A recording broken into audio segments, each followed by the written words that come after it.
So we're out here trying to do a little bush hogging today. Nice hot day for it. And the PTO is spinning it at its rated speed or whatever, like at speed. And this little shaft in here is only spinning about half of its rated speed. So what I'm thinking is going on is there's a little slip clutch in here. And I think I'm gonna go around and tighten up all these bolts a couple more turns and see if that solves the issue.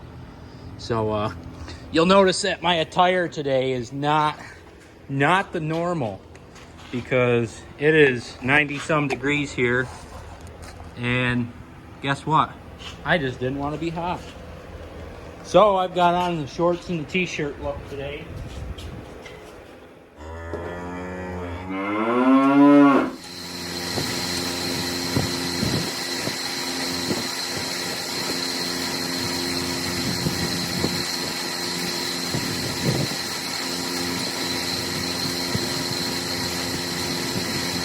All right, folks, so we got them all tightened up, 3 or 4 turns on each bolt. We're gonna head back out and see if we can get some bush hogging done.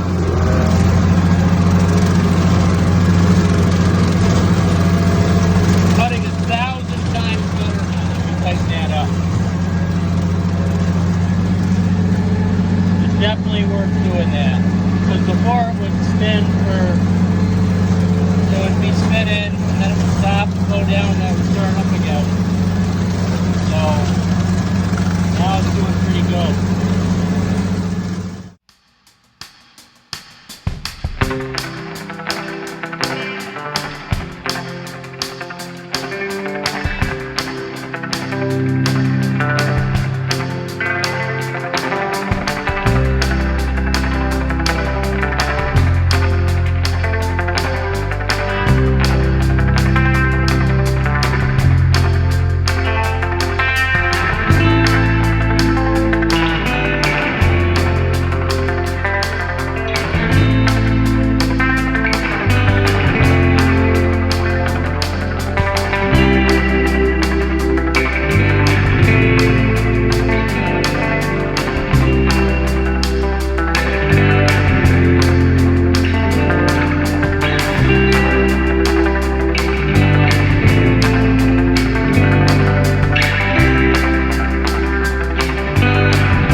All right, so not gonna lie to you guys, we're keeping it real here at Rayfield Farmer, but completely forgot about the content creating thing.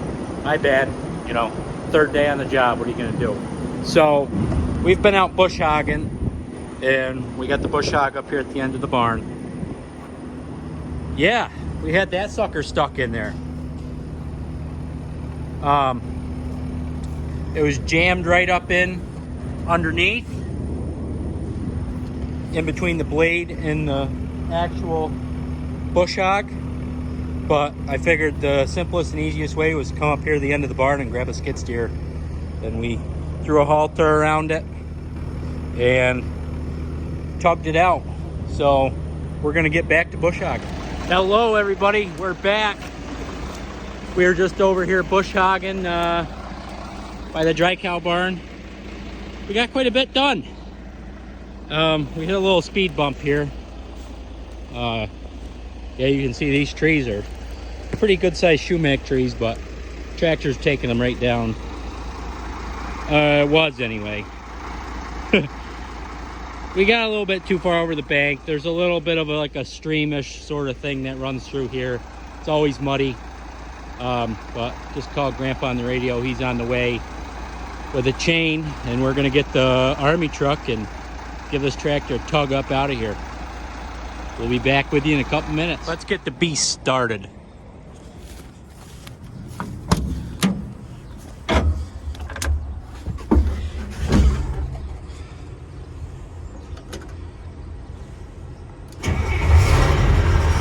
Starts right up.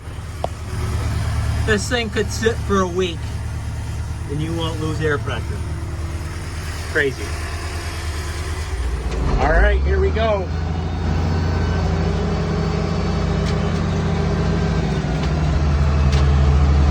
That army truck really tugs.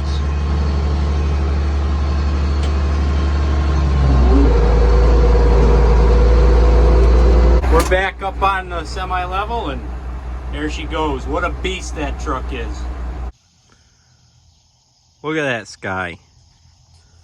5:30 in the morning here in Jackson, New York.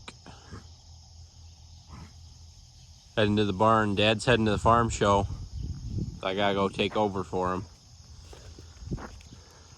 Happy Thursday. Sorry here, folks. Forgot to turn my camera on again for another moment here on Rayfield Farm. So, over here on the other road, we got a little machinery parking going on. There's always been a little bit of machinery parked here. But my thoughts here are, I'm gonna take all this equipment that's up here in this row, and I'm going to move it back. And I'm gonna mow where it all sits. And in order to do that, we're taking out a couple trees here. A couple little swamp maple trees. Pretty worthless. Pretty worthless trees. They grow like weeds. So we're ripping them out with a payloader because that's way easier than cutting them down. Then you get the stump and everything.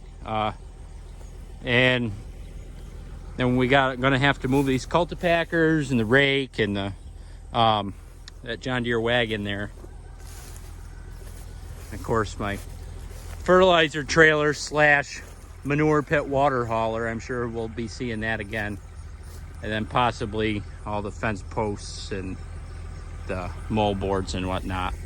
So this tractor here, this Farmall International 656, it's a gasser, obviously. You can see the plugs. This used to be our mixer wagon tractor back in the day. Oh goodness. There's no gas cap. What the hell? There's no muffler. I know where that muffler went. That muffler's on my Farmall M. Actually have a buddy coming up tonight.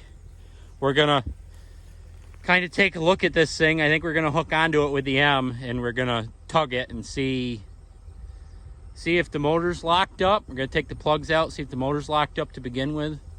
If the motor's locked up, I mean, it's pretty much worthless. So, I mean, a gas 656 is pretty much worthless anyway. So, anyway, we're gonna take a look at that a little bit later, and we'll get back to digging up some trees here. Hey everybody.